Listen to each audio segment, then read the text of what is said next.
Okay. So today's class we are going to see recursion. So it will be little difficult for you to understand in the very beginning, but it's the most interesting topic. So I think you will enjoy it. So now let us come to the recursion. We are going to see how, what and why recursion. Okay, I'm just trying to put this in a very simple manner, whatever possible. Hope you enjoy this video. So what is recursion? We already know about functions, right? So recursion is calling the function inside the same function. That's what is called as recursion. So calling a function from the same function. Okay, please understand this. If you have a function, you're going to call the same function within it. Say for example, I've given an example here. So always the execution starts from main, right? So inside the main, you're calling this function. Fun is fun function. Now this will in turn go here. Now what happens here? You're calling the function within the same function, right? So function is being called, it goes here. Function is being called, it goes here. So this function is calling itself, right? The function is calling itself. Can you understand this? This is called as recursion. So calling the function inside the same function, right? That's called as recursion. Okay, so now what is the output you expect from this? So you can see here, the function is calling itself. It's just calling itself. So what happens? A function goes on calling itself, and this becomes infinite, right? It will not stop. It's just calling it recursively again and again. As per this program, you can see here the function calls it. Again the function calls it, the function calls it. There is no end at all for this. Okay, so the recursive call is infinite there. So now what do we understand? 2 points you can understand here. One, recursion is a function calling itself is called as recursion. Number 2, if there is no terminating condition, it becomes infinite. So you can see here there is no condition here. It just calls itself again and again. So it just becomes infinite. So there should be a terminating condition for a recursion. Otherwise it becomes infinite. These are the 2 points you can understand here. Now let us before we go into recursion, let us see in logical terms what is recursion. Say for example, I wanted to find the sum of elements in an array. Okay, the sum of elements in an array. If my array elements are 1, 2, 3, 4, 5, 6, 7, 8. This is my array element.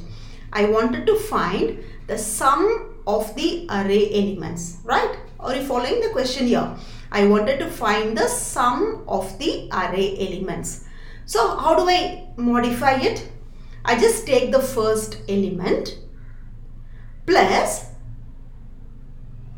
all the remaining elements, right? First element plus the sum of all the remaining elements. Can I divide it like that? Right. Now let us take this part. How do I do this? To find the sum of all this, the first element plus all the remaining elements. Can you see it? So 1, 2, 3, 4, 5, 6, 7, 8 can be divided as 1 plus all the remaining elements. Correct? Now take this part. Now 2 plus all the remaining elements. Now take this part. Can you see? 3 plus all the remaining elements. Right? Now again, just take this part. 4 plus all the remaining elements. So it goes on till the last. Now when you see in this, we are just getting 2 parts. The first element plus this array of the rest of the elements. Okay, the first element will be the first part and the array of the rest of the elements will be the second part. you can see this finding the sum of the elements of an array can be divided like, I can do this like, take the first element plus the sum of all the remaining elements. Okay, so can I do this for all the rest? Yes, it's fine, right? So what happens is, what is happening recursively? Can you understand here? I'm taking the first element plus the sum of the remaining elements. Now take this part. Now what I'm doing here? Taking the first element plus the sum of the remaining elements. Now with this part, take the first element plus all the array elements. Now it just goes on till the last. So what I'm doing is the same process. Taking the first element plus the array of the remaining elements. This is the process I'm doing from the first element to the last element. So can I do this recursively? So can you understand what is recursion here? Recursion is if I have a task that needs to be continued. No, I can just call it again and again. Okay, this courtesy is this website from where I took all these things. Right? Okay. Now another example. I wanted to find the factorial of a number. Okay. Say I wanted to find 5 factorial. As you all know, if I say 5 factorial is going to be 5 into 4 into 3 into 2 into 1. Yeah, that's how we do. If it's going to be 4 factorial, 4 into 3 into 2 into 1 and so on, right? Okay. Now, so 5 factorial is this. How do I divide it? Just think, this is a factorial. How do I divide it? So I can say 5 into the remaining part. So 5 into, this will be 4 factorial, correct? 5 into 4 factorial, right? Now how do I divide this 4 factorial? Already I have 5. 4 into 3 factorial, correct? Now how do I divide this 3 factorial? I already have 5, 4, right? Just remember that. 3 into 2 factorial. Now 5 into 4 into 3. This 2 factorial can be divided as 2 into 1. So what do you understand? What is the terminating condition here? If the value is 1, you are just returning 1. Otherwise, what you do? N, if n is 5, n into n minus 1 factorial, correct?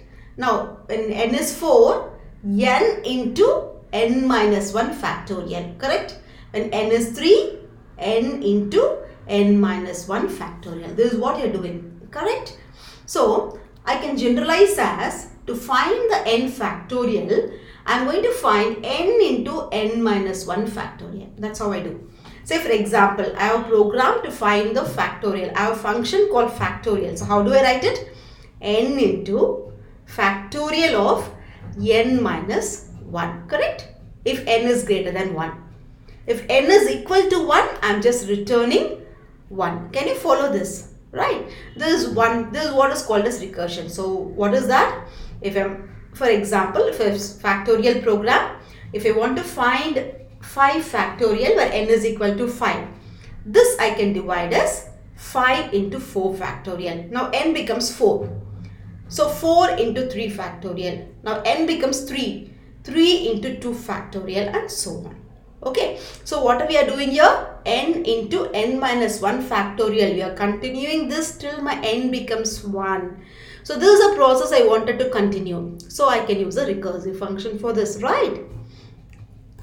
Okay, now behind the scenes. What is happening behind the scenes? Please see the courtesy. This is from the website I took it. Right. Now, say for example, always know when you are using recursion, you use a stack memory for it. Okay, so let us understand what is a stack. So stack, say for example, I am going to arrange a stack of plates. What do? I keep one plate over the other. If you want to add a plate, what do? I keep above the last plate, correct? So say for example, this is my initial stack. My stack contains this. Now I wanted to add 6. Where do I add? I add it above 5. So when you add something onto the stack, we call it as push. So when I want to push 6, I add it above the 5.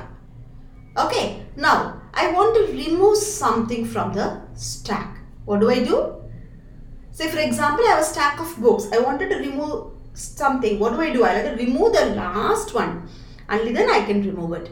So if I want to push something above all the elements, pop something. Pop is removing from a stack. I'll have to remove the last element inserted. Correct? When I want to pop something or remove an element from a stack, I will have to remove the last element inserted. Please remember this. I will have to remove the last element inserted. So from here, I want to pop. When I pop, what can I do? I will have to pop 5 first. So this is what is happening in the pop. If you want to push, I will have to add something above 5. Correct? This is how your stack memory. So stack memory is, if you want to insert something, you will have to insert above the last value. If you want to pop something, you will have to remove the last element inserted. Correct? So whichever entered last will be the first one to leave, right? Last in, first out. Okay? Or first in, last out. That's what stack is. Please understand this. So we'll have to understand the stack to understand recursion. Yes? So always, when you do use recursion, all the variables will be stored in stack, and whichever entered last will be the first one to be released. So please remember this. Okay. So every time a function calls itself, okay, every time. So say for example here, test is calling test again and again. Every time your function calls itself, a copy of it is created and pushed onto the stack. Okay, so this keeps on going till the condition breaks and you come out of the recursion, or your stack memory is full. In either case, you will terminate, otherwise this continues. Okay, so every time you call a function calls itself. A copy of it is created and pushed onto the stack. Remember, when you push onto the stack, one above the other. This is how it happens. The first time you call test. Then the second time when you call test, it goes above the first. The third time you call test, it goes above the second. It just goes above like that. So when I pop, what happens? Whichever entered last will be the first one to be released. Only after I remove this from my stack, I can remove this. Only after I remove both, I can remove this. So this is what you have to understand here.